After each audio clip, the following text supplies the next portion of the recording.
Good afternoon to all. It's a pleasure to host today our webinar on equal regional partnership to secure the green energy transition in the Mediterranean.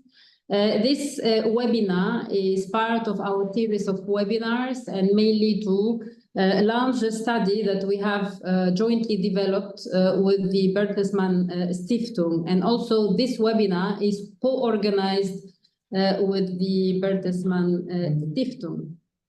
So we are in essential times nowadays to move into a green transition, and we are in the Mediterranean. And then this Mediterranean is facing very huge, I would say, climatic challenges and environmental concerns. And then also the Mediterranean. Yes. The Mediterranean is a sense extremely pivotal for this whole region, Europe, Africa, and the Mediterranean countries around the basin. So in reality, if we look at the energy transition, it's essential for this region because not only it's a hotspot, but also it's endowed with clean energy sources, and there is huge potential for developing infrastructure that will allow, in reality, to enhance this transition and to accelerate it. And I think this is what we are all aiming at. But then if we look at the Mediterranean region and see specifically, it's very much vulnerable to the climatic change. I mean, the frequency of events, extreme events, is going up. And then at the same time, there is global warming, and the region is becoming really, I would say, impacted by this, I would say, erratic weather patterns that we see, and all these extreme events. But these extreme events are also essential because they are increasing the cost of the business as usual scenario. And this means that we are not anymore in a business as usual or reference scenario. We need to have or allocate further resources, financial resources and human resources to ensure that these extreme events are dealt with and managed in due time.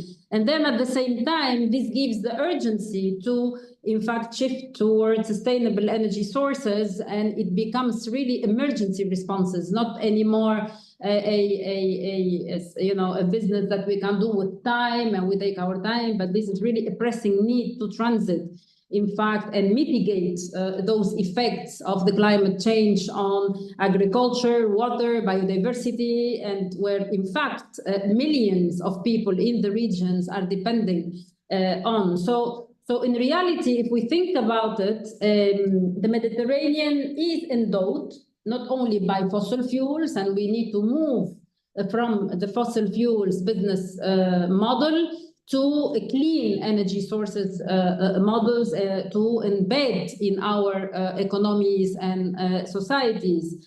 But also the Mediterranean is also endowed with abundant renewable energy resources. So in fact, the reality here is to shift from the fossil fuel, which is, we know very well, is polluting, into green energy sources, like, for example, the solar, the wind, and others.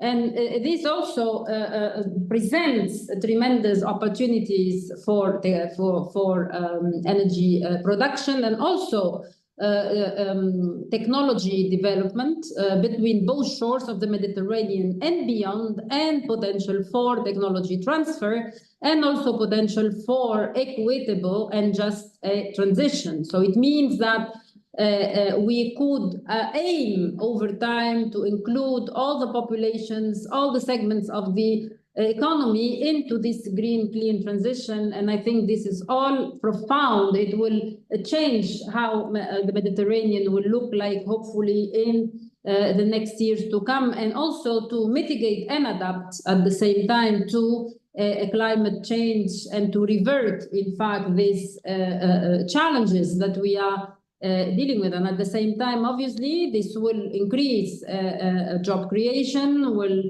foster innovation, will also provide new opportunities for cooperation and collaboration between the countries of the Mediterranean. So there are already several green energy projects that have been in the path to, I would say, developing inclusive growth, and also there are examples that there are some projects that have benefited some communities and also fostering social cohesion over time. But we also need to work together also with the private sector to ensure that the benefits are shared between the different parts, the different stakeholders, not only the local communities, but also the private sector and the public sector, and of course within a logic of partnership and collaboration between different sides of the Mediterranean. And I think this is what we are aiming at.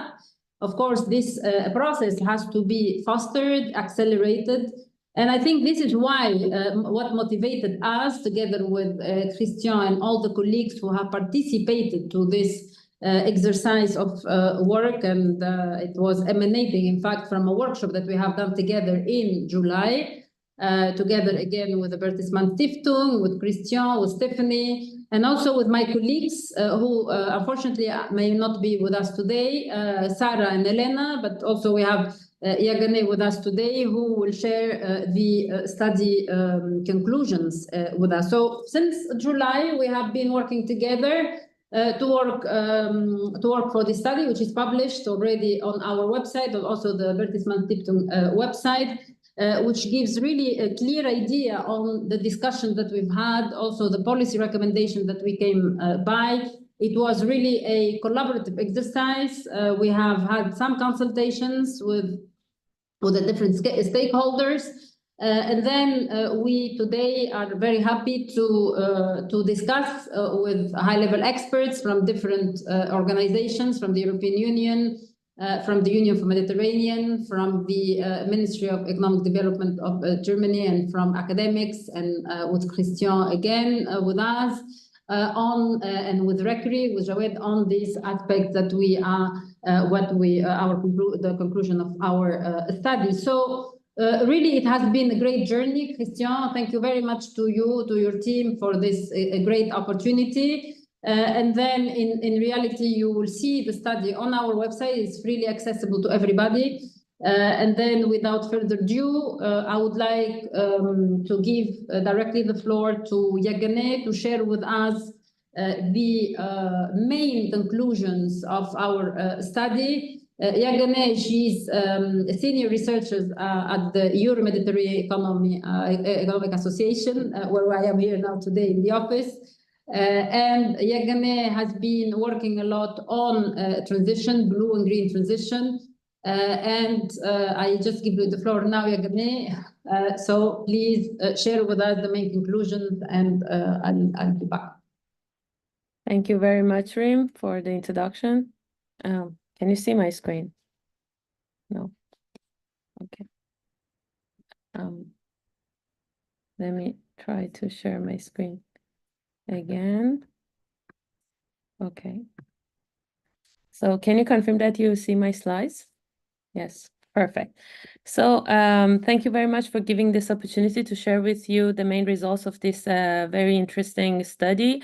I have three main elements in this presentation. First, I go through some context and background elements, and finish my presentation with the key policy recommendations highlighted in the study and some conclusions.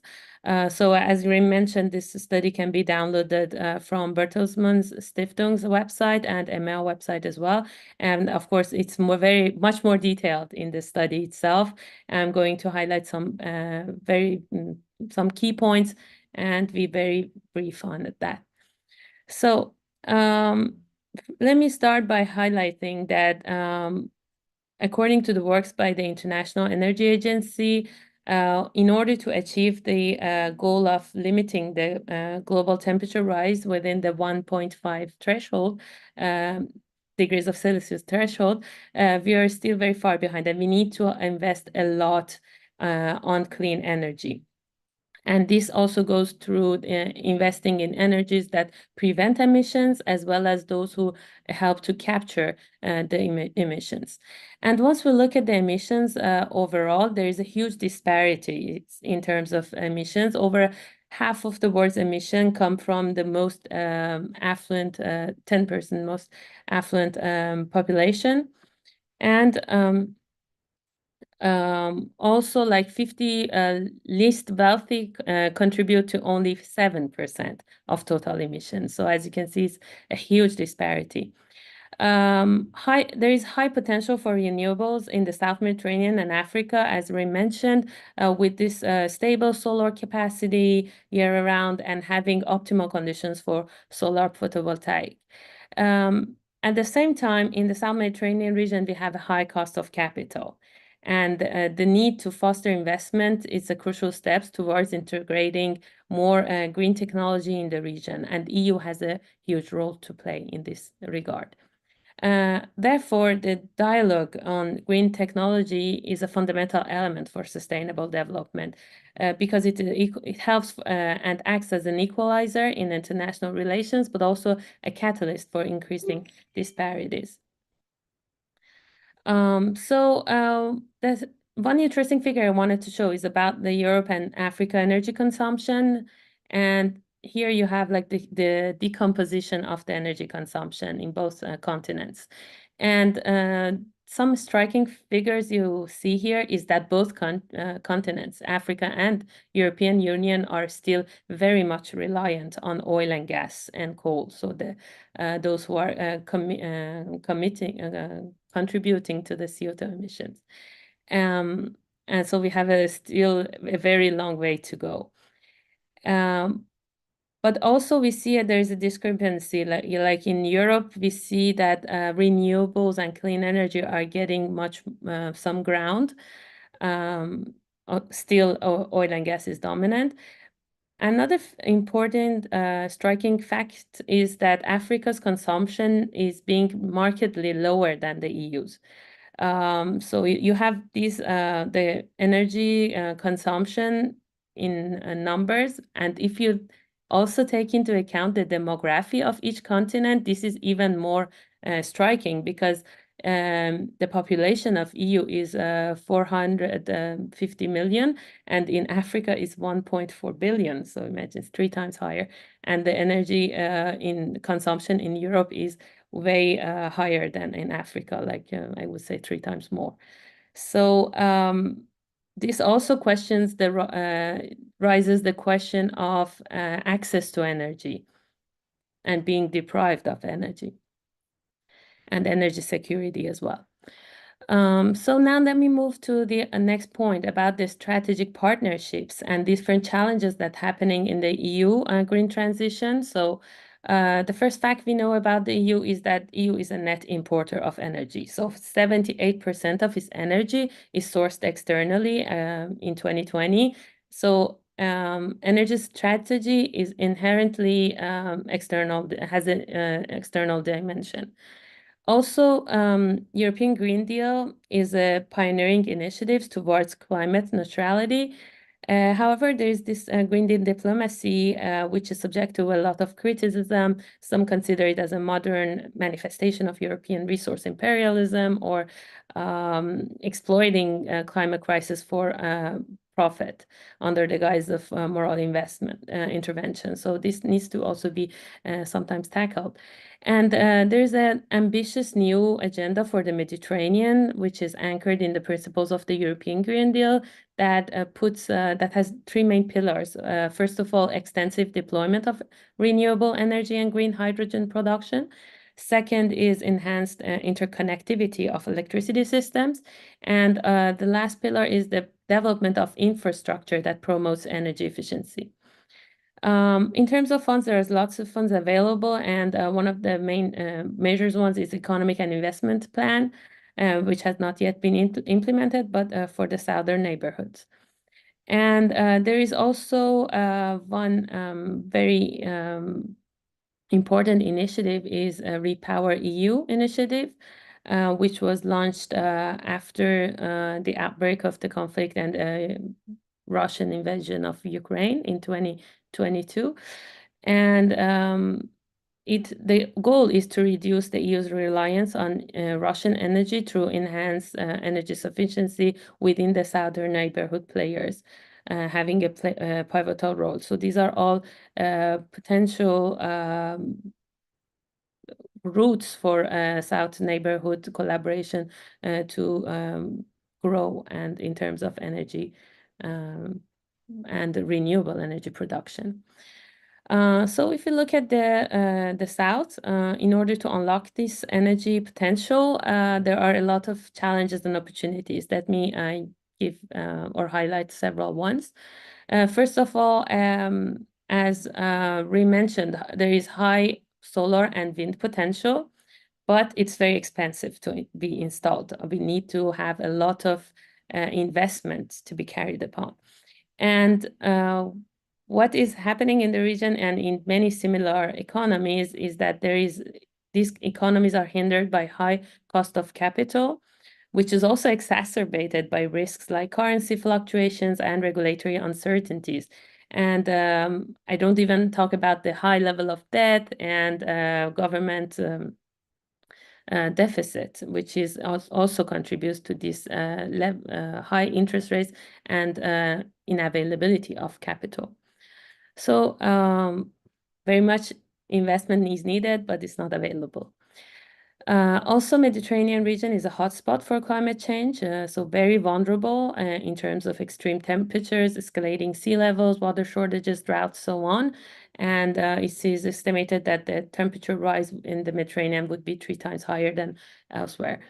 So there is a need to act, and these countries have this incentive to act. There is also a demographic surge through the projections done by the UN population.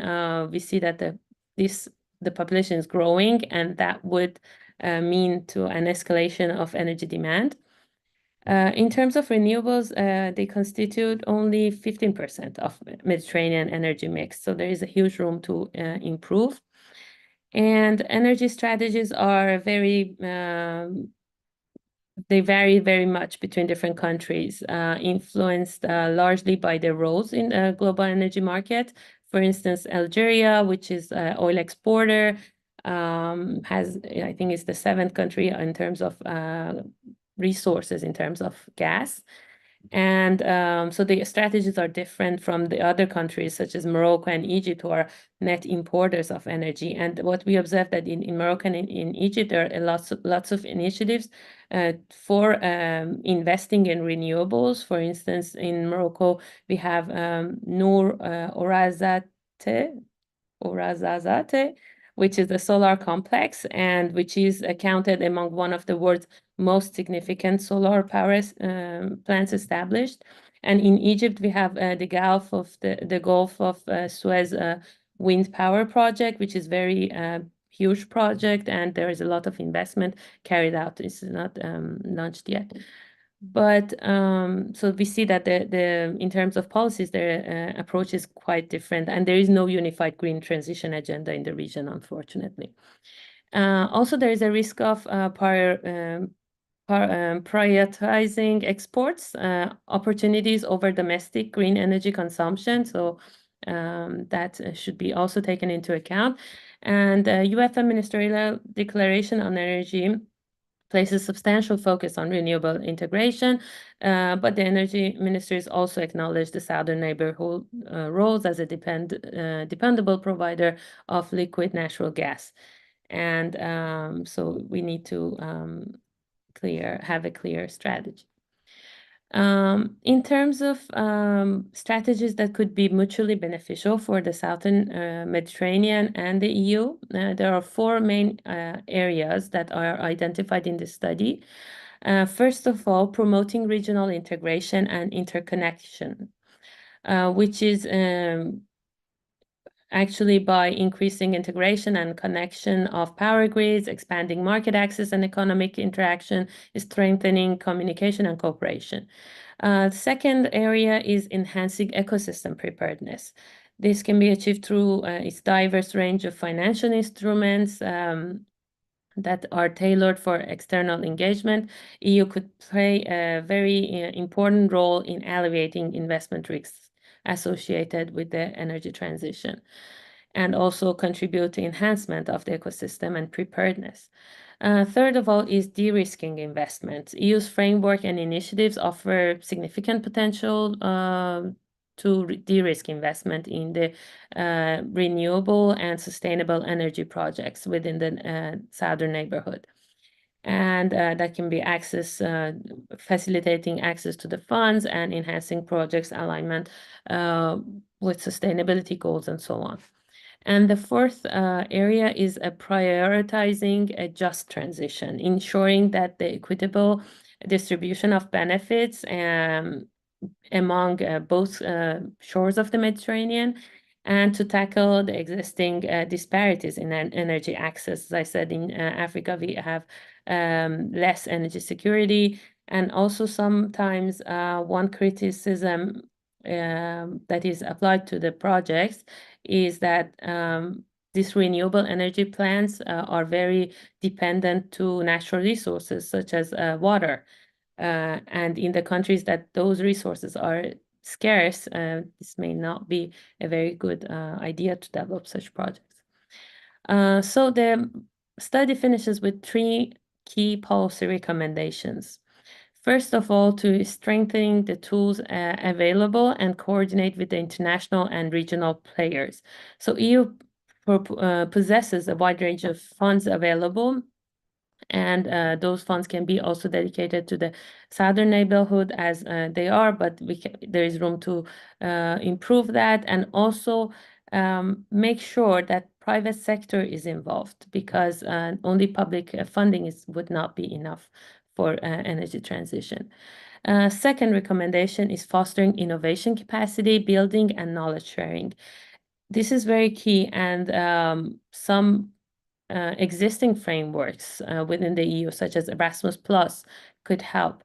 And also programs such as Prima, Horizon, and so on is very important, and could be we can capitalize on those programs to set up an innovation hub focused on green energy.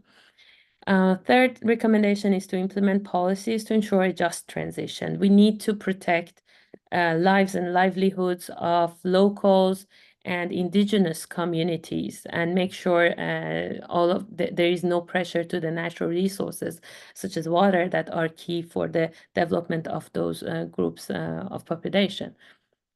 So with that, let me conclude, and because I didn't have much time, I hope I'm within the time. So the study gives some main recommendations in order to build a roadmap for a fair and cooperative green transition, establishes the importance of aligning efforts with broader goals of sustainable development, mutual prosperity, and also to build a green energy cooperation based on equity, and also have a transformative, transparent political and economic interaction. So thank you very much for your attention. Of course, I would be glad to have answer to your questions afterwards if there are any. And I would encourage you to go and read the report, because it's very well detailed. Thank you so much. Back to you, Ray. Thank you very much, Yagane, for this very precise account on the study. So without further ado, I would like to give the floor directly to Mathieu Gray. He's the team leader of the Southern Neighbourhood Energy Corporation of DG NEED European Commission. Mathieu, you could discuss with us what is the state of play and future of the Euro-Mediterranean partnership on the energy transition, particularly from a EU perspective, and how do you see these recommendations and conclusion of the study supporting, in fact, your strategy and the way forward to accelerate the green transition in the Mediterranean and in Europe as a whole? Please, Mathieu, floor is yours. Okay, thank you very much, Rim, and also Yegne for the introductory presentation. I assume that you understand me well, you hear me well? Yeah, okay, fine. And indeed, good. If we talk about strengthening this energy transition partnership, it's also good to review a bit what is the current state of play, what has been happening now, what is really of value there, what should be changed, or what can we build further upon. I think Yegne already referred to this new agenda for the Mediterranean. Of course, in the energy and energy transition field, I think we have already for quite a number of years, if not to say decades, a well-developed energy policy dialogues with a number of countries in the region, and have also in the more recent years tried to step these up with some bilateral agreements, memorandums of understanding, and so on, and partnerships. Yeah, just to mention a few, like with Morocco, and I think they're also mentioned in your report. We have the Green Partnership. We have a well-established dialogue with Algeria.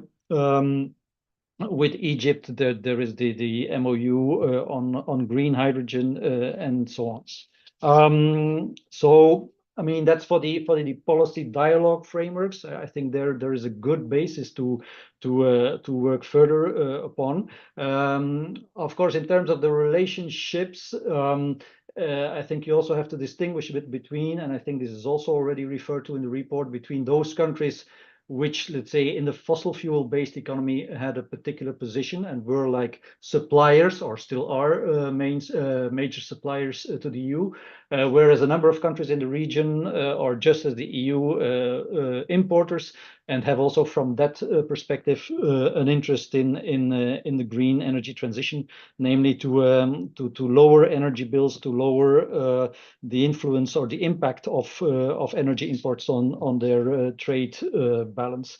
I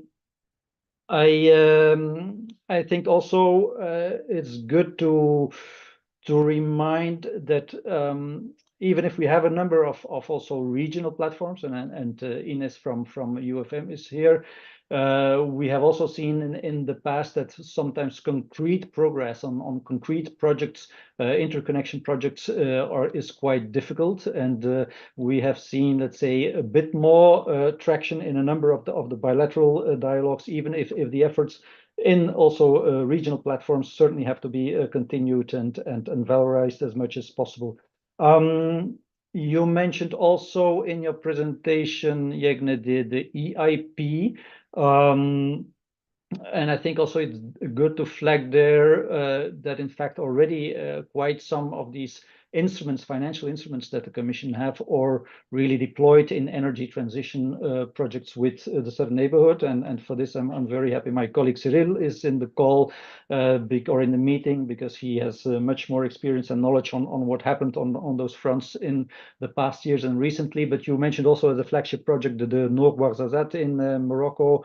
Well, also there the European Union also contributed to its financing. But when it comes also to TA to promote regulatory reforms and so on, the EU has always been a major, let's say, financer supporter. All this has been happening so far, and the question then is indeed building on this, how to further strengthen what really should be done in view of supporting an accelerated energy transition in the Southern Mediterranean. And something that perhaps I would also highlight a bit, but really more as also an invitation for further reflection, is the role and the future evolution of the energy trade relationship between the EU and the Southern Mediterranean. So how should we look at this if we look at strengthening the partnership on the energy transition and strengthening it as equal partners? Yeah? And the energy trade relationship, I already said, some countries have been traditional fossil fuel and mainly gas suppliers to the EU, but in the frame of Repower EU, which you also mentioned, Yegne, we indeed have been talking quite a lot on possibilities for green hydrogen trade in the future. In general, I think if we look at the state of play, there is indeed this massive potential. There is indeed some reforms in the energy sectors that are happening in the Southern Mediterranean countries. In one country more than in the other. You have also referred to this. I think all in all, we share the feeling that in terms of the real deployment of renewable energy, I mean, this leaves a lot of the potential untapped to date, and really we have to reflect well on how can we bring or facilitate these major investments to really exploit this potential for the domestic decarbonization and possibly also for the energy trade between the two regions. And you pointed in the study to the amount or the capital that is needed, and I think also to the need to bring in a private sector at a much higher scale, much bigger scale. And I think this is also part really of the reflections that we're having now here, that in order to really let's say bring in a lot more deployment of renewable energy in the region, we need to reflect on how can this private capital be attracted to the region. And in fact, all of this is in fact part of our current considerations in what we could then possibly present to the new incoming commission. You know, there's elections during these weeks, a new commission that would start in September or in November. And so the reflections that we're currently having is what could be the shape, the contours of a new big priority that we could present to the European Commission, namely a strengthened, a reinforced energy and clean tech relationship with the Mediterranean, because the last part I didn't mention so far, namely that also in that future energy trade relationship, we should, let's say, be also inclusive towards clean tech and talk more about an energy and clean tech trade relationship. Although there we could have the reflection also that if we want to have a good clean tech relationship in the future, it will also have to be based on a lot of domestic demand in the neighborhood of the EU and Northern Africa. So we cannot see it detached from giving a big boost also to renewables production. But so we are in the process of these reflections, of studies and explorations, and to really look at what can be done more to bring a lot of this potential to the phase of deployment, be it in renewable electricity, renewable hydrogen, be it also in clean tech. And in the end, we want to arrive at some reinforced investment plan where we also want to reflect on how can our current financial instruments be mobilized, but also possibly be adjusted, be modified, be innovated to make this change happen and bring much more private investments into the region. And there, in fact, as a point of discussion, I want to bring in again this element of the energy trade relationship and whether it has a link or not with bringing additional investments to the region, because we see also some voices also from the financing world that until now are quite reluctant in terms of the risk, the perceptions of risk of investments in the region, and that some of these risks could be taken away or could be tempered, lowered, if there is if we are dealing with projects that also for a big part would be focused on exports of energy. I think for hydrogen this is quite clear. I mean, we don't see any project for the moment coming to an FID if there is not this dimension of an export to the EU, which is considered at least in the medium term the most promising market for green hydrogen. But I think also this reflection is work to have on electricity, to see if we can also advance much more electricity projects in the region if there is a possible export element. This is a question for study, for exploration. It's not that that ideas are already crystallized around this. And I think we have to approach it from various angles. Yegne also mentioned the Green Deal diplomacy, the criticism that it could have of exploiting resources in the region for the benefit of the EU. On the other hand, we see also this need for bringing in more finance. Can this have a role in there? We also see the please more integration, more interconnection. Well, in the end, normally the interconnections are used to bring energy from lower cost regions to higher cost regions. So you can also imagine in what direction this would go. So I think this merits, let's say, a further discussion, further exploration, and I would hope that the discussion this afternoon also sheds a bit of light on this, and that we get some perspectives from the authors of the study or others in the audience today. Thank you. Thank you, Mathieu, for this very complete overview, and also your emphasis on the energy trade relationships. I think this is key for building an integrated Euro-Mediterranean energy market. And of course, we need to think of the infrastructure, we need to think of the trade or the new trade framework for renewable energy, and also innovation and reduction of cost, and also transfer of technology. I think these are all aspects which are essential to ensure that this market is integrating, and at the same time it's leading to further trade on this specific sector. So of course we can imagine huge reforms. And also huge investments at the same time to make sure that these infrastructures exist. And I think this is, of course, a process, as you mentioned, and I'm very happy that this is also could be a priority for the new European Commission after the election. Thank you very much for bringing this up as well. So I would like to give the floor now to our Cyril Dewalaine. He's a team leader of Connectivity, Environment and Climate Action.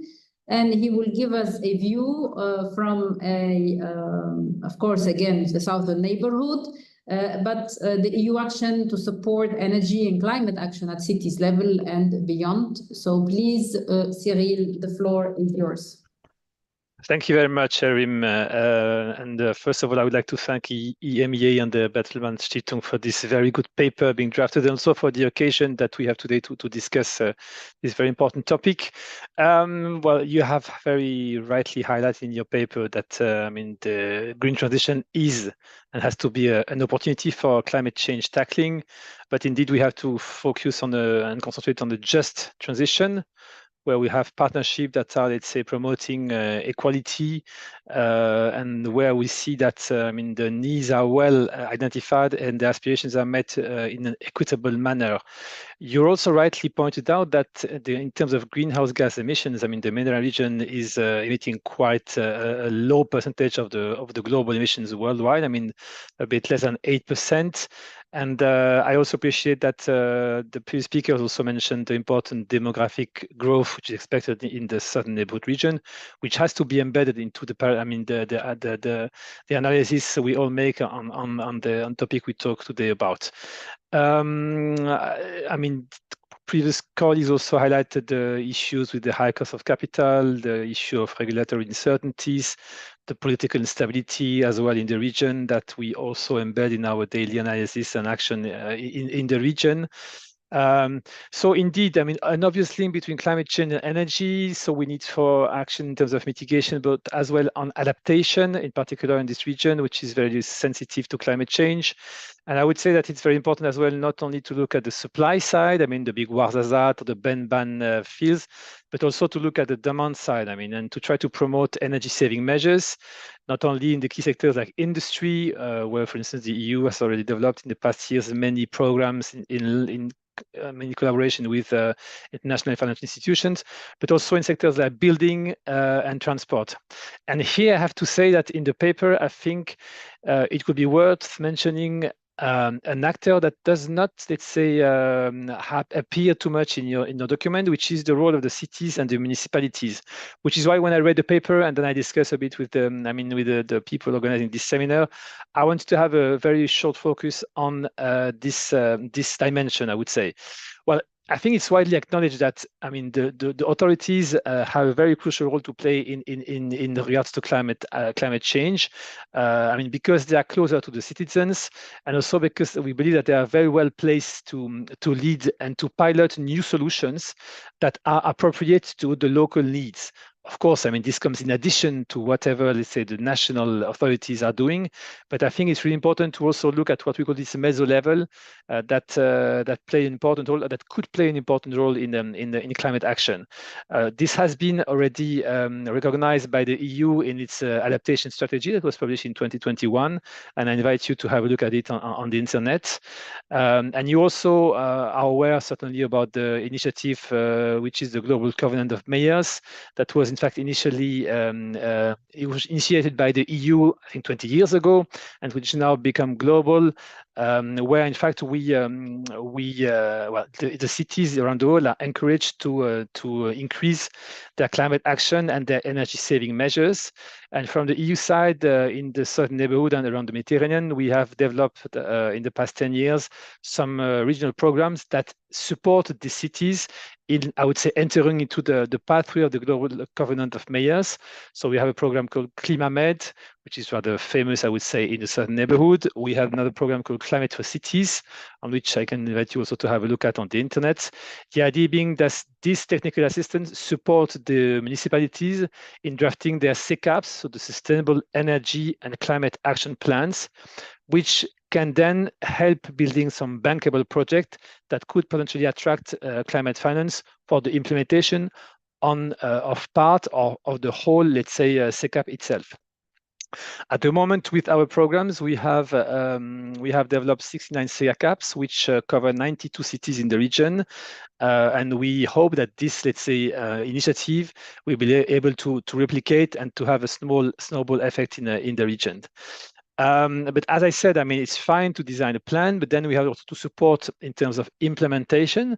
So try to gather, to catch, the climate finance which is available when the bankable projects have been well designed and then can be well implemented and well followed up, because it's not only about drafting a project and a financial plan, but then it's about implementing it and have, in the field, within the municipalities, people who are skilled enough to follow up on the technical and the financial side, the implementation of the program, so that they become at the end sustainable and that they reach the expected impact. So just a couple of examples. At the moment we have a project in Irbid where we support the development of a green urban mobility project. And we also have an interesting project in Sfax in Tunisia, where there also we accompany some upgrade of the urban mobility plans. For instance, like developing walking and cycling paths, but also other well-targeted actions. This is also available on the internet if some people are interested in. So, mobilizing climate finance is, as I said, quite a challenge. Also because of the issue of creditworthiness of the municipalities around the region. But this being said, we work closely with international financial institutions like the European Investment Bank, like the EBRD, who are pretty well interested in, let's say, getting into these new approaches. So we try to use our new financial instrument that EU has developed in the past 5 years, that we call the European Fund for Sustainable Development Plus, EFSD Plus, in which, in fact, and that was said before by my colleagues, we try to develop some guarantee schemes that aim at de-risking the business environment so that any private investor, being it local or international, can, let's say, more easily get into this environment and provide the funding which is required.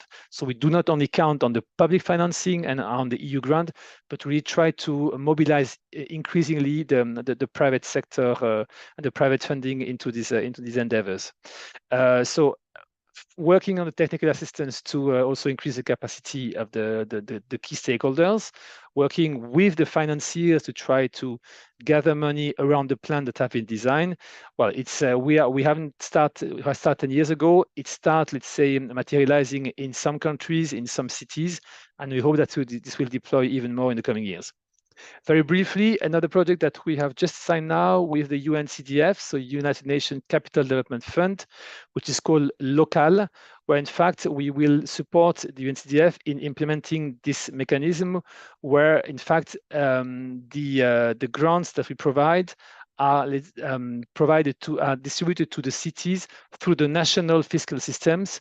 So we work with the central government and try to see to what extent they can increase their funding to develop adaptation measures at cities level while using existing and where necessary, while improving existing fiscal schemes. Last point on climate mitigation, we also work a lot on clean energy transition in the building sector, so promoting energy efficiency in buildings. And here I'm very pleased that we have today with us Jawad El-Garaz, because he's the Director General of RICRI, with whom we work under this MeetMed project. So he might tell a bit more about that in a minute.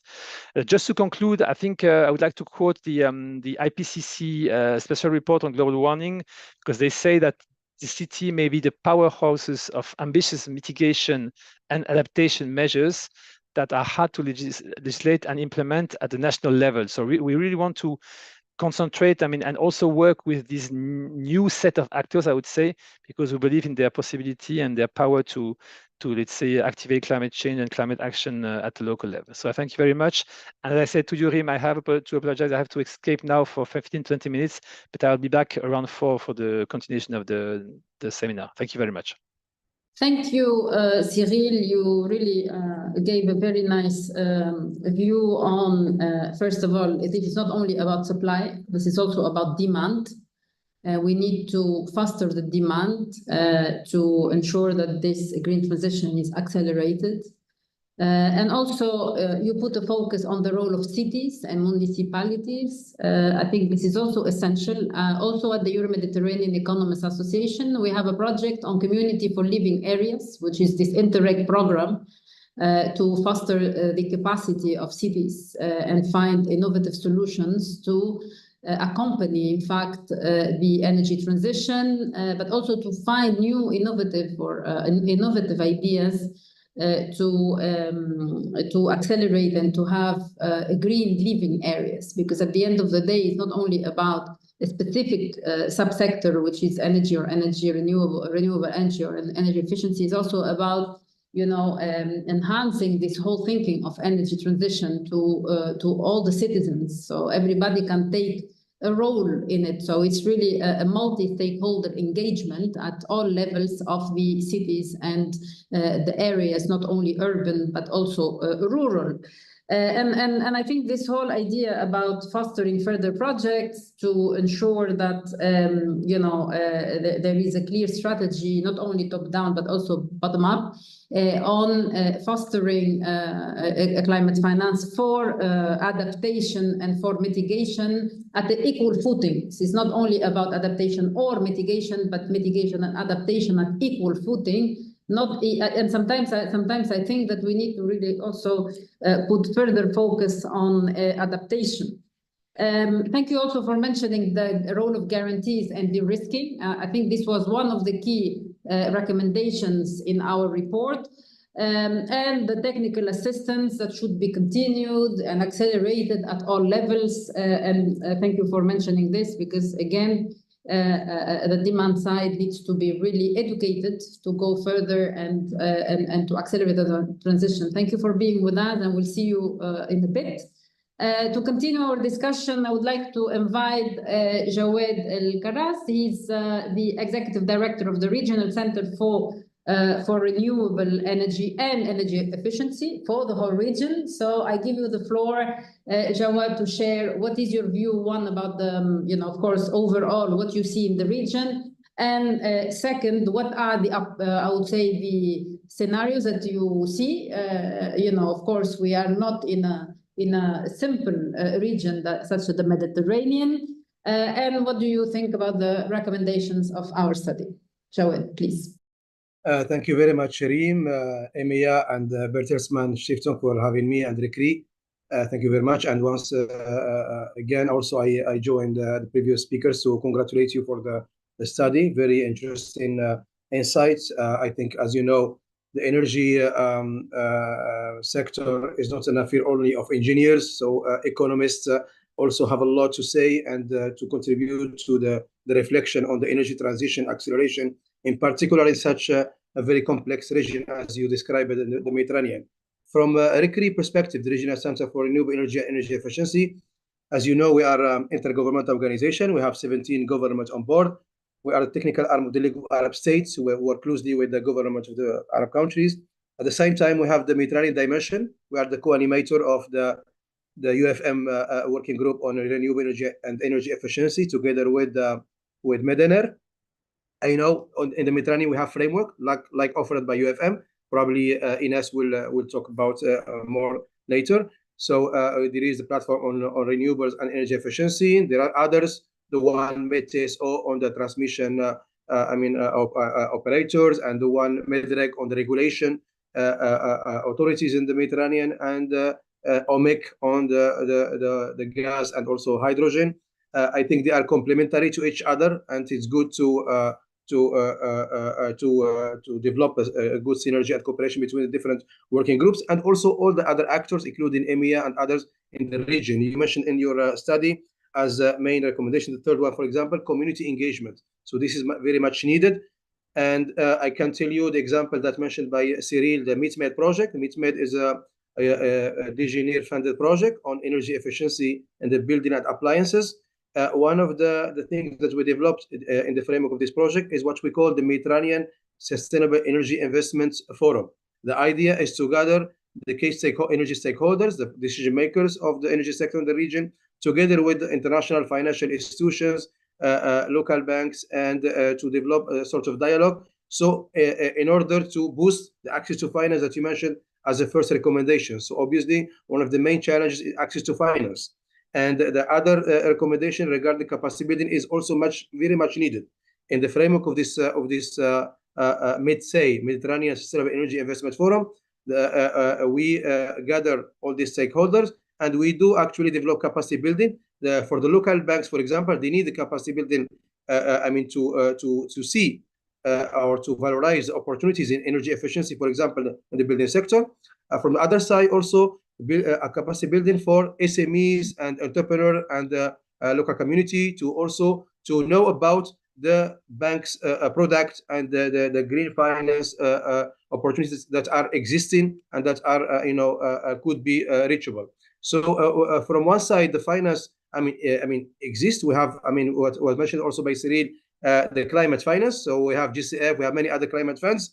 Unfortunately, the access of this region to this fund is very limited. So we have very few projects in Egypt, then Morocco probably taking advantage of this fund. And unfortunately, other countries, they are not having any project. So it's about also helping these countries developing the pipeline of bankable projects. It's about also what Cyril mentioned, for example, to contributing to de-risking the investment. So to encourage the off-takers, the investors to invest in energy efficiency and renewable energy project. And on the other side, also, we need to encourage more involvement of the local banks and the financial institutions at local level. So also they need to be aware of the opportunities and also encourage them to boost the investment further.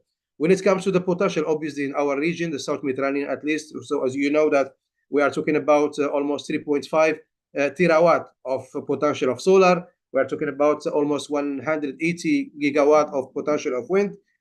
In terms of the last decade, we have witnessed more than $18 billion investment in renewable project. There is a political will. So all these countries have very ambitious targets.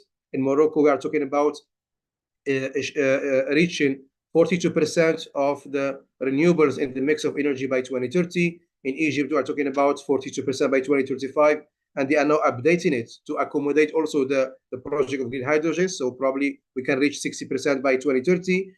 In Algeria, 37% in 2030, and Tunisia, 35%, and Libya, 30%. So we have very ambitious target. When it comes to the institutional setup and the policy and the policies, we have done a lot of reform as well. So in Egypt, for example, 14 years ago, there was a deficit of electricity.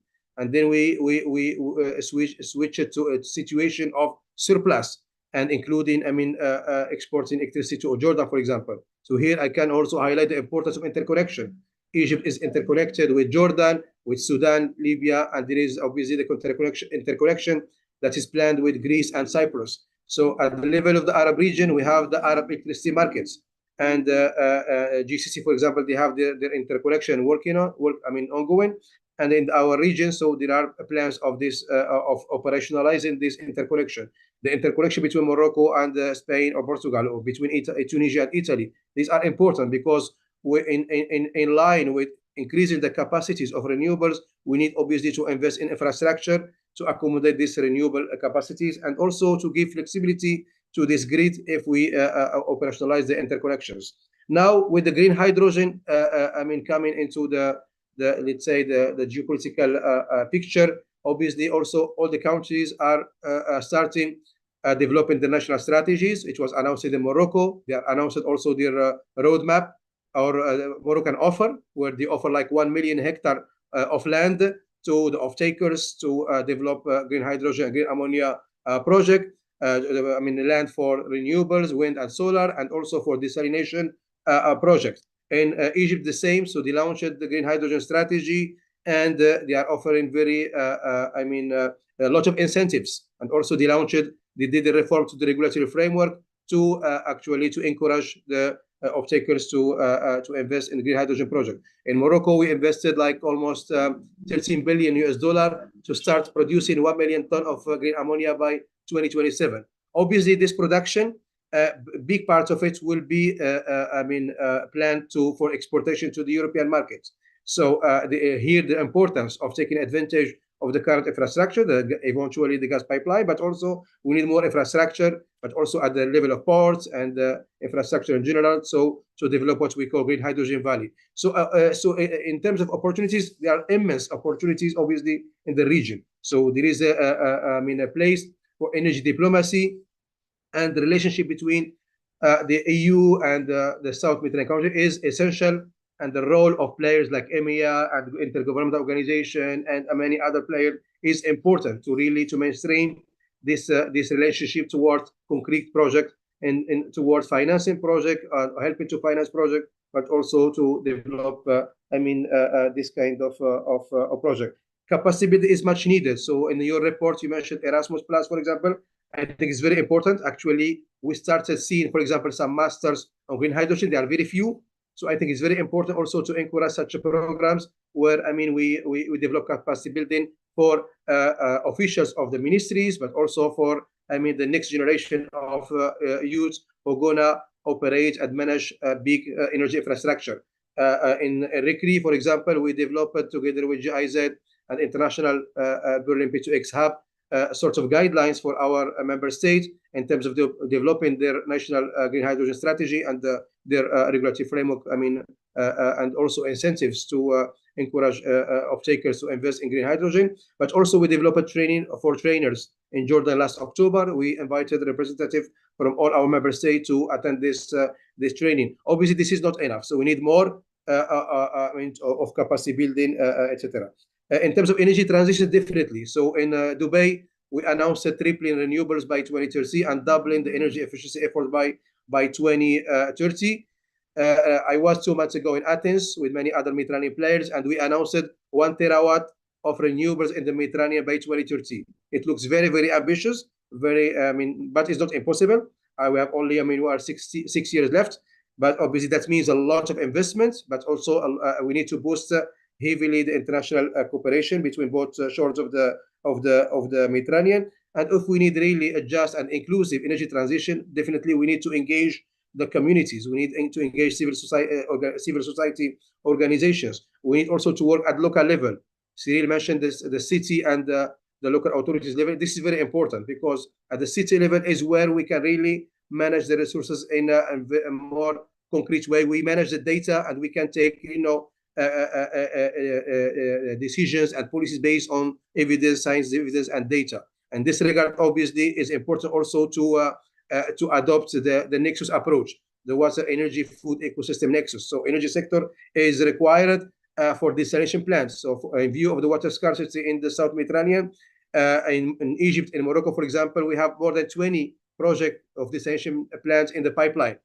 Almost all, many of them renewable energy is required in this to power this decision plan. So definitely we need more coordination between the energy sector and the water sector, and obviously also with agriculture, in a way to ensure not only energy security but also water security and food security while conserving the environment. So in Egypt, for example, we are having a good portfolio of projects where we play a role in fulfilling the requirement of biodiversity in a way that we encourage more wind turbines, while we do actually develop what we call active turbine management program in a way that we avoid any migratory bird fatality.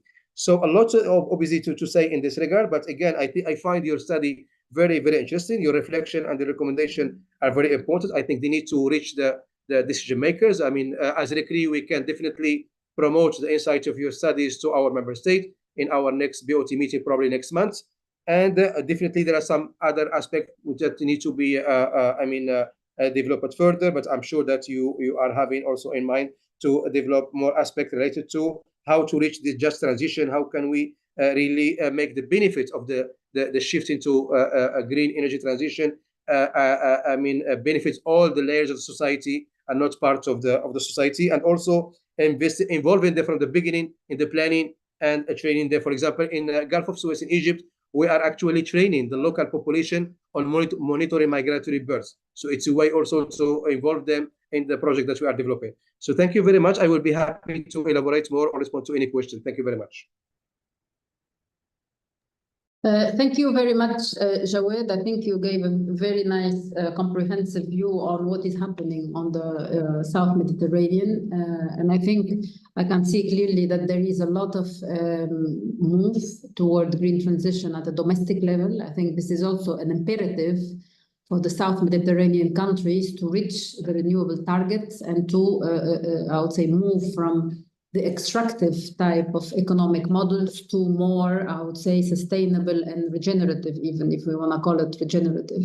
So I think one aspect that I completely agree with you is the role of education, the role of training and R&D. I mean, all these exchanges will help, in fact, build the pillars for a integrated energy market, green energy market. So this is essential. And also you mentioned something which is also very dear to us, is in fact how to reach everybody in the just green transition. So not only at the supply level with all the companies who are producing and so on and so forth, but rather really going on to the market. So push the market, create the market, make sure that the market are educated to ensure that they are also changing their behavior, because it's also a change of behavior, change of thinking, change of, and this of course comes for education and comes from, in a way, reskilling, you know, of course this takes time.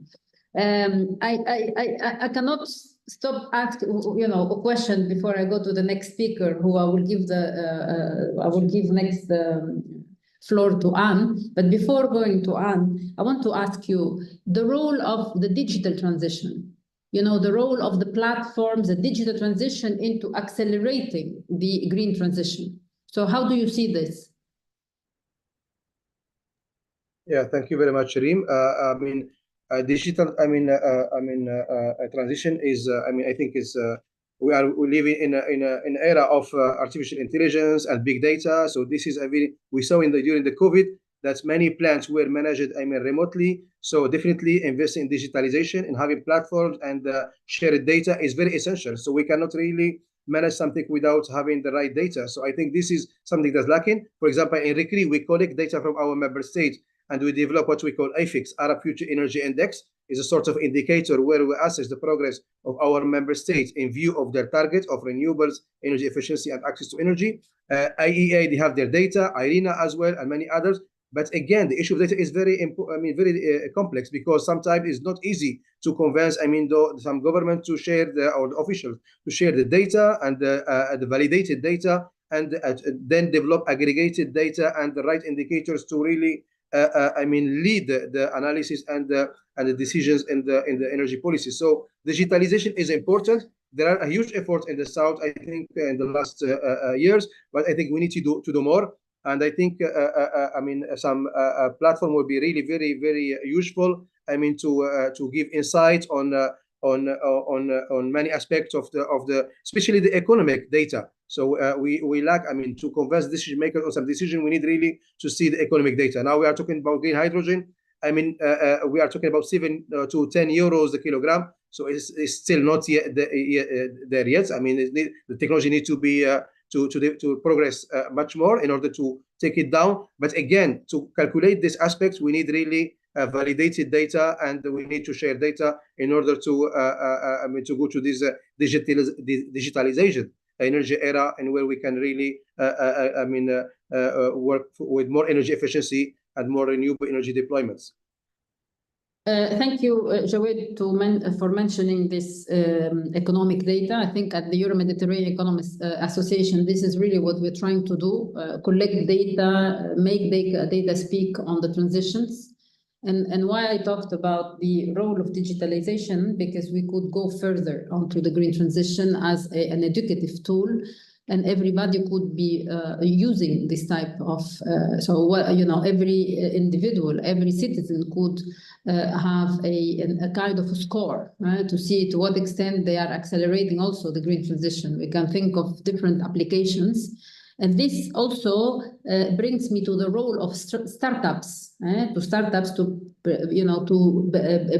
get further into this green transition. So the private sector is not only the big players, you know, the investors or the banking institutions, but also the startups. Innovation is so important because they can accelerate the demand side, and we need to invest in them further to ensure that there is a market for startup and for venture capital, for example, and so on, to accelerate this transition. So this is, of course, I turn to Christian, and I think we have a lot to do in that side, so we can really bring some new ideas on how to foster the demand and how to accelerate the demand, so then it can match the supply that we all talked about. Thank you, Jawed, for your comments. Now I would like to give the floor to Anne Jacob Schleithoff, and she's the head of division of the Middle East North Africa, German Federal Ministry of Economic Affairs and Climate Action, to talk about the new EU technical and financial instrument to accelerate an energy transition.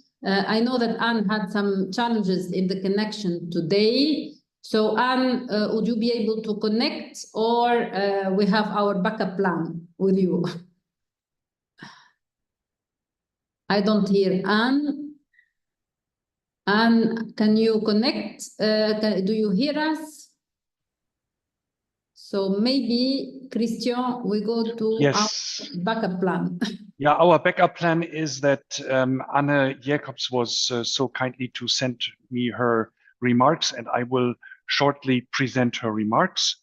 Anne is the head of the Middle East desk at the German... now maybe you can hear me, I don't know. Yes, we hear you well. Anne, go ahead. Okay, thank you very much, Christian. Good that we know each other. So I've apologized. The German Federal Republic is not able to establish a well-functioning connection to you. So I apologize for this, and I give the floor to Christian as soon as you can't hear me anymore. You can't see me, but that's not a problem. I hope you can still hear me, Christian. Can you hear me? We hear you. Yes, Anne. Wonderful.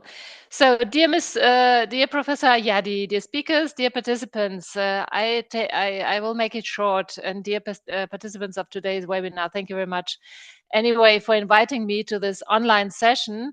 I'm working here in Germany, in Berlin, in the Federal Ministry of Economic Affairs and Climate Action, and within the ministry's Directorate General for External Economic Policy.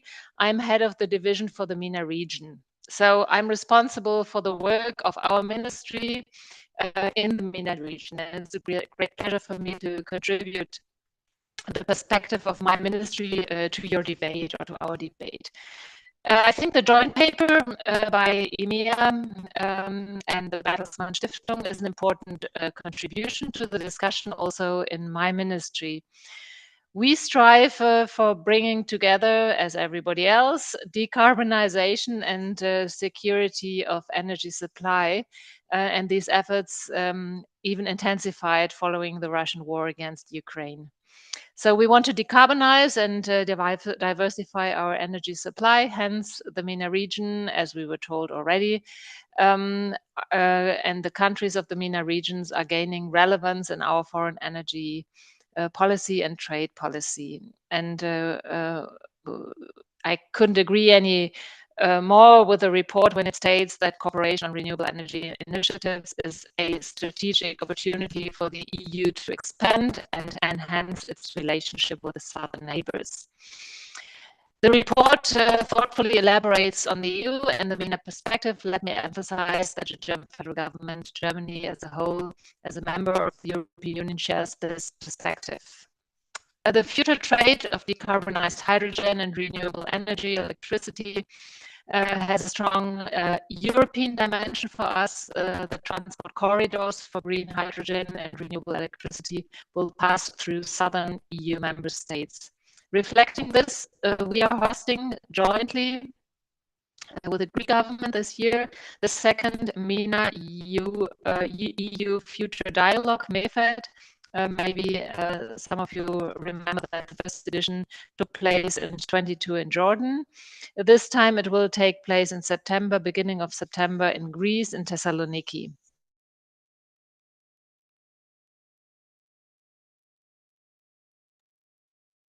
I think we lost Anne. So the MEFED aims to deepen energy cooperation between the MENA region and Europe, serving as a leading forum for key stakeholders in the energy sector of both regions. I'm continuing the remarks written down by Anne.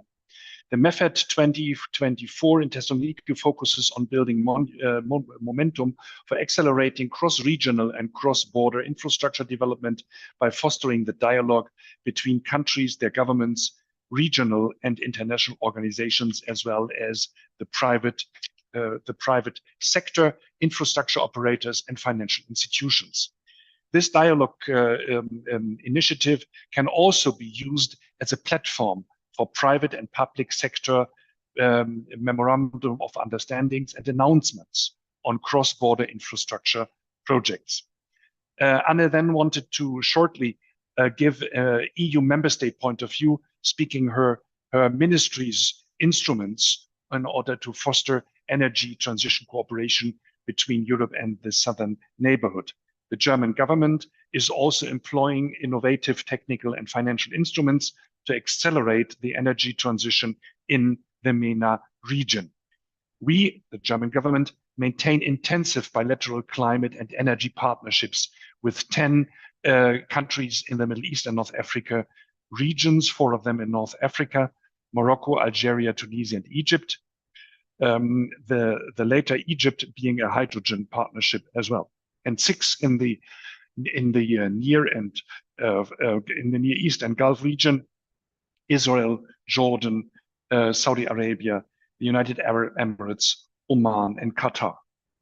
The German government's partnerships institutionalize dialogue between governments on strategically relevant energy political issues. The perspectives of private companies are incorporated into the energy partnerships. Typical activities aim at improving investment conditions for companies and at harmonizing regulatory frameworks for the future trade of green electrons and molecules. Furthermore, we, the German Ministry for Economy and Climate Action, support companies in implementing concrete hydrogen projects. The German funding instruments are modular and address hydrogen projects at different stages of progress. We support pioneering green projects in the early development phase via the public-private partnership instruments H2U PPP. Eligible countries in the MENA region as Morocco, Algeria, and Egypt. The H2U PPP facilitates market entry for companies and develops the project pipeline for larger private investments. Advanced projects with a focus on exporting green hydrogen and its derivatives to Germany and Europe are eligible to apply at H2 Global. This initiative supports the international market ramp-up of green hydrogen by bridging the gap between supply and demand through a competitive bidding process. It ensures long-term purchase agreements, fostering investment and market development in green hydrogen technologies. However, the German Ministry of Economic and Climate Action, is important not to limit our thinking to the cooperation on renewable energy initiatives. German companies aim at diversifying and decarbonizing their supply chains. They are sourcing more and more free products from regions with a high share of renewable energy in the power grid. Given the excellent renewable energy potential of the Middle East and North Africa region, future trade flows might intensify not only in the energy sector. This opens further opportunities for mutual benefit from general shifts in supply chains, amplified by the Carbon Border Adjustment Mechanism, the so-called CBAM. CBAM aims to prevent carbon leakage by placing a carbon price on imports of certain goods from outside the EU. Thereby, it encourages cleaner production methods globally and leveling the playing field of EU companies. CBAM might open new economic opportunities for an intensified cooperation between Europe and the Middle East and North Africa region, boosted by regional proximity. It is obvious that lower CO2 emissions in the transport of goods are gaining relevance. Furthermore, the recent risks in the global supply chains underlined proximity is becoming a value in itself. Anne Jacobs-Schleithoff wanted to conclude with the following: increasing cooperation between the MENA region and Europe should lead to joint growth. This requires political dialogue and action, followed by investment decisions by companies. The German government is very active in accelerating the energy transition in the region. Furthermore, we are facilitating innovative instruments to foster private investments. All this aims at increasing energy trade between both regions. I feel very honored that I could read Anna Jacobs-Schleithoff's contribution to our joint discussion. Reem, and I give the word to you. Thanks to all. Thank you, Anne and Christian, for sharing the German perspective. And I think this is quite important in the overall discussion. And I like very much the starting point of Anne linking those two essential objectives, which are decarbonization and energy security supply. But I would also add to that how the promotion of the energy demand and the markets for it. So I think these are essential now to move on to the demand side and to foster that market. We need a market, we need a functioning market for green energy. And also the private-public partnerships, this is essential, and mobilizing funding is also essential for green projects based on different technologies. And also, thank you for mentioning the CBAM. CBAM is also cornerstone for the trade relations. And I think some deep thinking, I would say, should be done on the overall intention and the overall implementation of the CBAM, not to become an obstacle for a trade. And that's why the overall idea or the overall proposal by Mathieu is so welcome to develop those trade relations on the green energy sector. So, of course, all of these things are connected. And again, much more work need to be done to foster the process into this acceleration of the green transition. So our next speaker, panelist in this discussion today, I would give the floor to Inet first before Hamdi. Sorry, Hamdi, we will keep you waiting a little bit. Ines will give us an overview from the Union for Mediterranean standpoint, because these are all the actors, and then I'll give you, Hamdi, the floor later on to give us a complete independent view on how do you see, and this is why I left the discussion on entrepreneurship at the end and innovation, because I believe this is the missing pillar for acceleration. So again, now Ines, to you, what the UFM is doing on this? Thank you very much, Rim, and thank you for the invite, Rim, Christian. Thank you for inviting the UFM, much appreciated. I have a brief presentation, and I'm also mindful of the time. I hope that you can see my screen. So basically, what is the UFM doing in terms of partnerships for the green energy transition? I mean, first of all, why are we working on this? We are working on green energy transition because the Mediterranean is a hotspot. Basically, we work with partnerships throughout our operations. We are an intergovernmental organization that represents 43 member states on equal footing. As mentioned, we are a facilitator. We facilitate dialogue across the north and south shore of the Mediterranean on an equal footing. And basically, our mandate stems from ministerial declarations that were both signed in 2021. Those were the latest. We have a ministerial declaration on energy and a ministerial declaration on environment and climate action that basically frame our mandate and give us the mandate to work on these fields. We are accountable to the 43 member states, but we work under the guidance of our co-presidencies, meaning the EU on the North Shore and Jordan on the South Shore currently.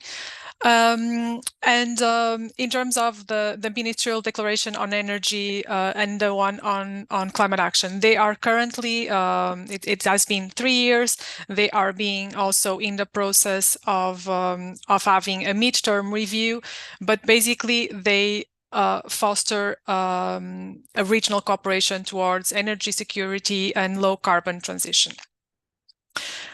In terms of energy platforms, there are 3 working groups with whom the UFM works in partnerships with other organizations. So we have a working group on gas that is being done in partnership with OMEC.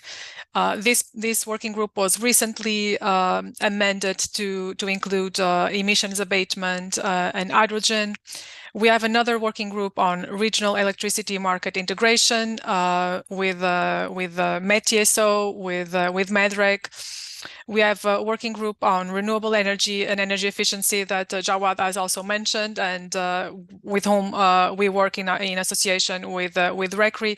So in terms of energy, our framework is the energy declaration, and then these working groups with different stakeholders with whom we work in partnership.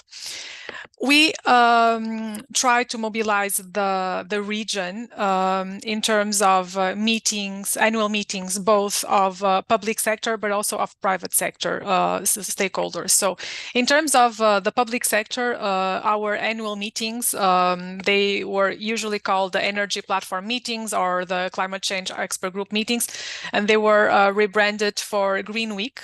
So we've had recently the first ever Green Week that actually put together the different stakeholders from the region on both energy, climate, water, being mindful of the synergies of these working groups.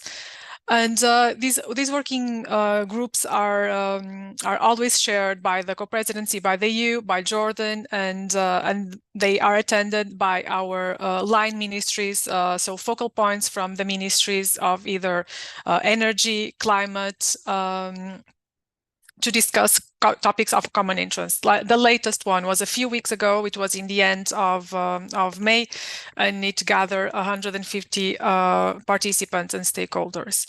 In terms of mobilizing also the private sector to discuss these topics, we try to include them in terms of what we call a business forum that basically is fostering discussions of the public sector, because we know that the public sector alone cannot mobilize the funding needed. So we try to bring together also the private sector from the region. Last year, we had this meeting with CGM in Tangier, Morocco.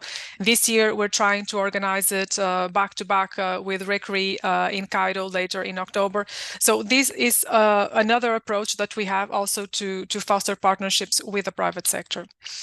And another key feature of our strategy in the later years has been to place the Mediterranean in the global agenda. So meaning that we represent 43 member states, and also we try to bring together a large group of stakeholders to be present in global negotiations. The COP are the global negotiations for climate, but also for energy at a global level. And for the first time in COP27, we established the first ever Mediterranean Pavilion. Last year we had an office, and we want to highlight that this was always done in cooperation with stakeholders from the region. So as EMEA, for example, you are a key partner, because we believe that it's important to be together jointly and have a sound voice and explain and try to place in the global negotiations what are the key topics that matter to the region. In terms of increased mobilization of climate finance for both adaptation and mitigation, as mentioned by Cyril, by the Commission, indeed the UFM. We continue to try to support the mobilization of climate finance for both adaptation and mitigation in the region. We know that the major bottleneck is with adaptation. But how are we doing this? We are not a funding, we're not an MDB, we're not a finance institution, but we can mobilize the region and we can help originate projects and give political backing. And that's what we are doing. So we have helped structured and fundraising for new projects as the PAMEX PLIF, as the Blue Med partnership. But also we continue working together closely with EU funded projects by DG NEAR, namely the ClimaMed, UN Capital Development Fund, local facility that Cyril mentioned. So we believe that this is also, we can use the convening power and the forums provided by the UFM to actually try to mobilize and support the fundraising to the region. Let me stop here. I'll be happy to answer any questions that you may have. But from my perspective, the UFM is a facilitator, and we're trying to actually mobilize the region and put together the relevant stakeholders for a meaningful dialogue. Thank you. Thank you, Ines, and thank you for mentioning the Mediterranean energy transition in the global agenda. I think this is essential to speak at least on one message there. And I think this has to be developed further at the global settings and to accelerate the transition. And of course, there is a lot of work to do to reach that momentum. And having Mediterranean Pavilion is great, but we need to really move forward into participating actively into the negotiations as the Mediterranean voice, and we are not there yet.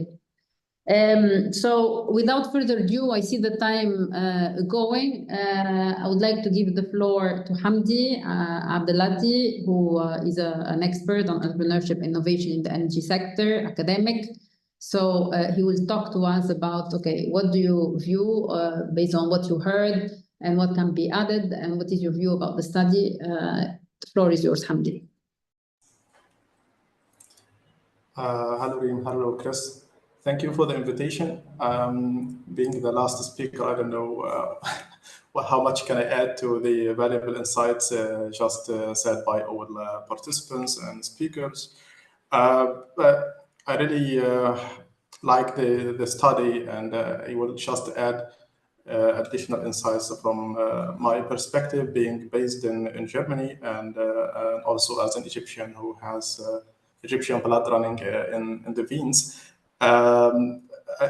If I look to Germany and compare it to what is going on in Egypt or the southern Mediterranean countries in general, I think Germany has made a good example with the what we call in the innovation policy, mission-oriented innovation policy, with the big strategy and the Energiewende strategy, which is putting for everyone high-level objectives that should be accomplished, and a clear mission that Germany would like to achieve, and with the clear targets and clear areas of actions. We have, like in Europe and Germany, a huge discussion surrounding this new way of thinking, of having a real challenge, named here the climate change and its impacts. And then how can we tackle this challenge using the innovation policy framework, and how can this could be later on translated in terms of comprehensive programs, and then those programs are later on translated into specific projects.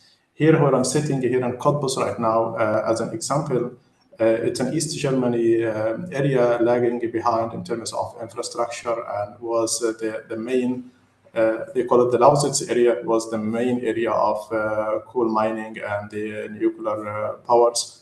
And by shutting down all of those non-renewable energy sources, we have a big program called the Strukturwandel Structural Change Program, translated into some projects. One of them is the Energy Innovation Center, which I am the innovation manager of this Energy Innovation Center, financed by the Ministry of Education and Research and the Investment Bank, in order to facilitate and motivate more research outputs, and translating those research outputs into startups and eventually SMEs. And this project is financed by 102 million euros. It's a strategic one, 10 years project, where we have all research labs who are related or do something related to energy coming together in order to tackle different aspects of the energy transition in this area. So this is what is happening now in Europe or in Germany, which I cannot see happening in our area. Like, we don't have this kind of comprehensive strategy with specific areas of actions, and then what exactly the targets. And I think we are making good strides and good progress in terms of the regulations and the institutionalization of the energy transition aspects, but we still missing the overall picture of this, what exactly our own goals. And I'm insisting here on our own goals and our own agenda, and what exactly we need to achieve. Even in Germany, I'm from a school of thought which is not a big fan of the idea of de-risking mega projects in order to give the private sector invest incentives to come in, which we need. We need the private sector, but this was the way we followed in the last 30 years, by de-risking mega projects, and then the private sector is coming in. And today we are landed here, like here we are.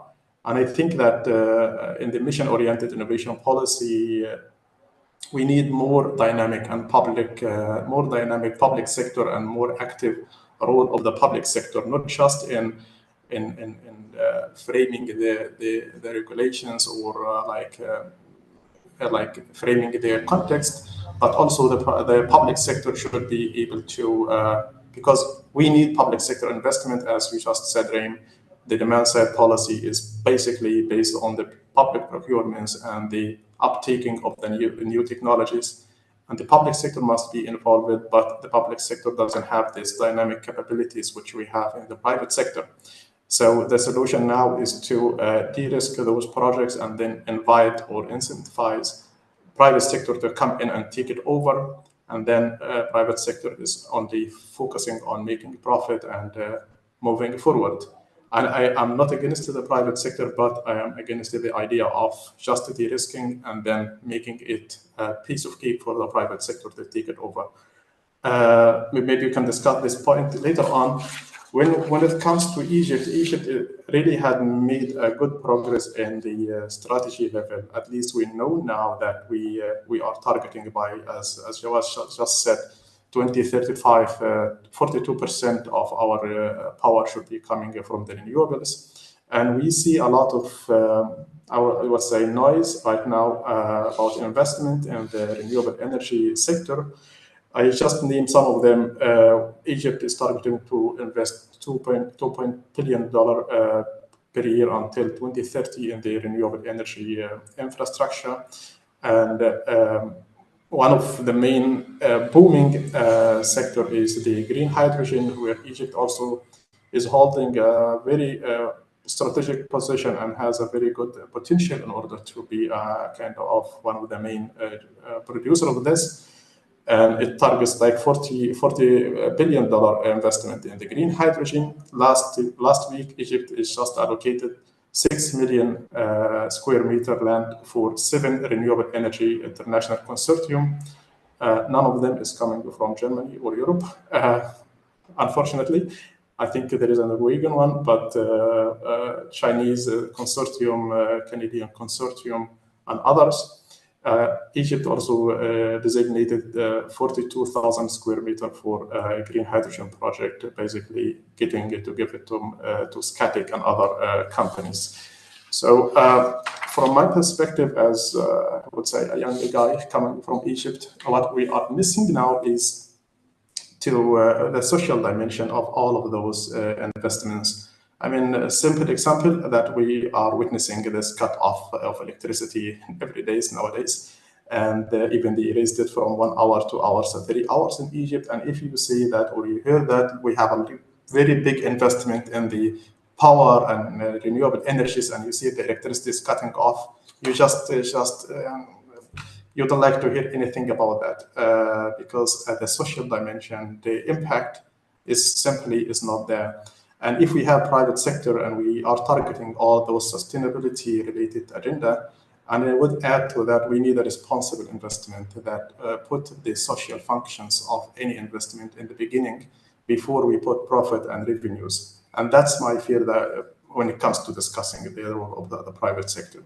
I like, and I'm participating in some programs like PRIMA, Interreg Next Med, who are targeting entrepreneurs, innovative startups, and we have a very good potential in that. Very good startups working on different technologies, but I think that this could be improved and the beneficiaries base could be enlarged by some measures. We had, last but not least, we had last year a discussion about SMEs in Egypt, and one of the main innovation obstacles is that they are not able to collaborate with big companies. So for them, how can I get into this market? And to get into, they know that they have to collaborate with big companies. However, they cannot do that. And if we look to the hydrogen projects, most of them are consortium, including big companies. And I'm always shouting out when I have an opportunity like this, please, our dear international partners, if you have an opportunity to work with those big companies in Egypt, just to do something for the SMEs, do kind of training hub for small, medium-sized companies, do something with the research institutes that is active there. Instead of coming with the technology you have, we appreciate that. Instead of having this consortium, it's fine, do that, but at least condition this collaboration on involving local partners into those consortium, meaning that startups, SMEs, and the research labs we have. Thank you for that.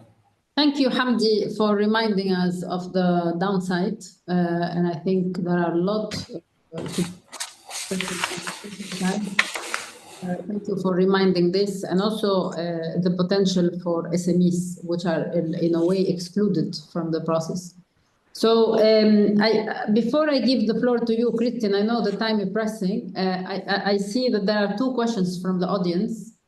And one I would like to ask, I mean, but feel free, whoever is who wants to answer. The question said that, would you agree that the EU needs for green energy could be leveraged as a peace-building investment in Israel and Palestine, in the Negev, the desert, creating jobs and a kind of equal cooperation?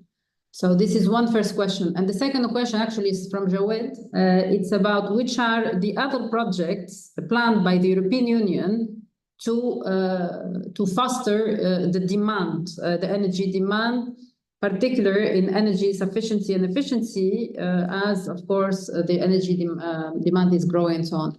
So perhaps I will give very, very quickly the floor to Mathieu, if he had any comments on this. Well, I don't think that I have so much very rich insights. I think the first question, of course, I saw then that Christian shared in the chat a link to the EcoPeace organization. But I think in general, of course, the EU should really be open to consider such projects. Question is, at what time in the process could let's say an investment in such a concrete project be considered or be realized? Yeah, but I think the ideas and the further development of these ideas merit all openness and a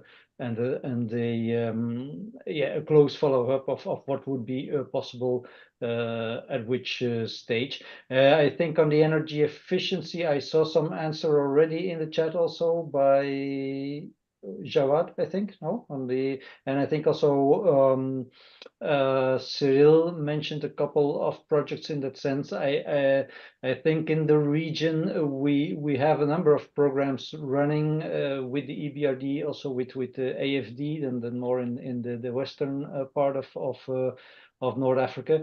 And I think I fully share what Cyril had said, that in fact we should in the let's say exploration of how the relationship can be strengthened, the partnership can be strengthened, certainly also really look at the demand side here, both in terms of what the access to energy can mean for further economic development, because of course this focus on energy and energy transition cannot be seen decoupled from let's say the whole economic development issue, but also how in fact the moderation of let's say demand through increasing energy efficiency, not moderation of demand in the sense that it would hamper economic development, but rather how can it be moderated through more energy efficiency, is something that has to be run in parallel with renewables deployment. Yeah, because in the end the goal is that the energy demand is covered by as much renewables as possible, but of course if we can master energy demand through being more efficient, that's the first thing to be done. Yeah. So yeah, please look in the chat. Some examples were already cited by Jawad there. And if you want to have further ideas, I think yes, Cyril is the man to be contacted and can give more details on current projects. Thank you very much, Mathieu, for your answer. And now, without further ado, to you, Christian. Thank you very much to all panelists and all participants. It was a very rich debate pushed by our joint study, and you will find further information beyond the discussions here with the publications and the knowledge of EMEA, as well as the European program of Bertelsmann Stiftung. I would like to add 3 content points, which I think would like to complete the discussion, to add my expertise as an expert of Europe and the Southern Neighbourhood in Middle East and North Africa. And regarding our discussion on green energy production and sustainable economic activity, as a key joint partnership potential of cross-Mediterranean cooperation, I think that the financial and also technical potential which is in the Gulf, in the GCC countries and in Iraq, if we are able politically and economically to coordinate the projects in the Gulf region with them in the Eastern Mediterranean and North Africa, would be an asset to make a joint effort out of it. Secondly, what Hamdi has raising the issue of labor. I think that skilled labor in all of these projects with the green energy transition and sustainable economic activity, skilled labor is needed in Europe as well as in North Africa and the Middle East. It's a joint challenge which is put in addition to our question or our topic of investments and financing. And I really suggest that with the next EU Commission, we build up an EU-Mediterranean joint market for education and labor, and also have a new look to better mobility across the Middle East, North Africa, and to Europe. Third point, these investments and when I see the potential for green energy transition projects and also for the green energy trade relations, we need in the Middle East and North Africa and around the Mediterranean, we need political stability and predictability for investment in these projects. They run 10, 15, 20 years.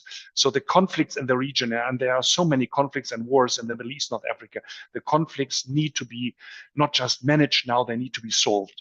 And I think that the EU 27 with a new EU Commission after the elections should be able to engage more and jointly in conflict resolution, in conflict solving, and to put all of that together, from the Middle East conflict to the conflicts in the Gulf, around in the Middle East and North Africa.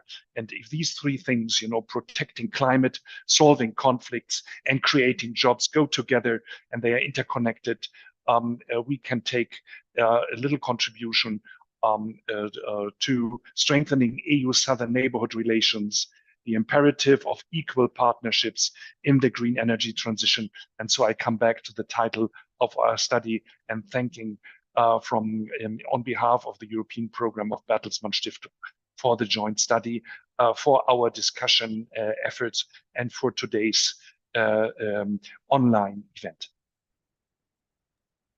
Thank you, Christian, and I would like to thank all the speakers, the panelists, for sharing their insights with us. I would like also to thank the team for working on the study together with Christian, Stephanie, and all the team members of Bertelsmann Stiftung, but also the exchanges that we had to really enrich our understanding about the whole concept. And we just, from today, we see that there is a lot to do still, so we will continue working together within this collaboration with the Bertelsmann Stiftung to bring new ideas on the table within this new European Commission election, to put, the energy transition into their main priority and to foster the interconnection and collaboration between the Europe and its south neighborhood, and this is essential for prosperity, for peace, and also for sustainability, and for all the citizens of both sides of the Mediterranean. And I think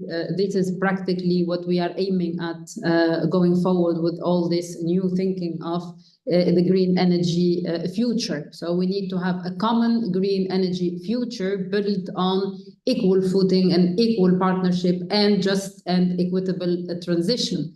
So again, I thank you all for this great interaction and great discussion. So I just want to remind that this webinar has been recorded. It will be lively streamed, and later on the team will produce a report which will be publicly available on our websites. So I think with all of this, I would like to also invite you for our next webinar on the 13th of June on the blue transition and carbon market. And with this, thank you very, very much for your time. and then for your contributions to this specific webinar. Thank you. Goodbye. Thank you. Bye-bye. Bye-bye. Yo, bye. Thank you. Bye-bye.